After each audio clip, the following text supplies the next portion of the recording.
ಮಕ್ಕಳು ಅಂದ್ರೆ ಹೆಂಗೆ ಅನ್ನೋದು ಗೊತ್ತಿರಲಿಲ್ಲ ನಮ್ಗೆ. ಓಕೆ. ಹೆಂಗಿರ್ಬೇಕು ನಮ್ಗೆ ಯಾವ ತರ ಅಂತ ಇವಾಗ ನಮ್ಗೆ ಅನಿಸ್ತಾ ಇದೆ. ನಾವು ಸ್ಟೂಡೆಂಟ್ ಅಂತ ಹೆಂಗೆ ಅಂದ್ರೆ ಅದೇ ಅನ್ಕೋತಾ ಇದೀವಿ. ನಾವು ಟೀಚರ್ಸ್ ಬಗ್ಗೆ ಗೌರವ ಇವಾಗ ಜಾಸ್ತಿ ಆಗ್ತದೆ. ಇವಾಗ ಜಾಸ್ತಿ ಅದ್ರ ಬಗ್ಗೆ ಅನುಭವ ಇರ್ತದೆ.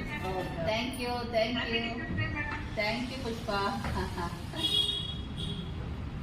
Happy teachers day madam. Thank you. ನೋಡಿದೆ ಎಲ್ಲರಿಗೂ ಥ್ಯಾಂಕ್ ಯು.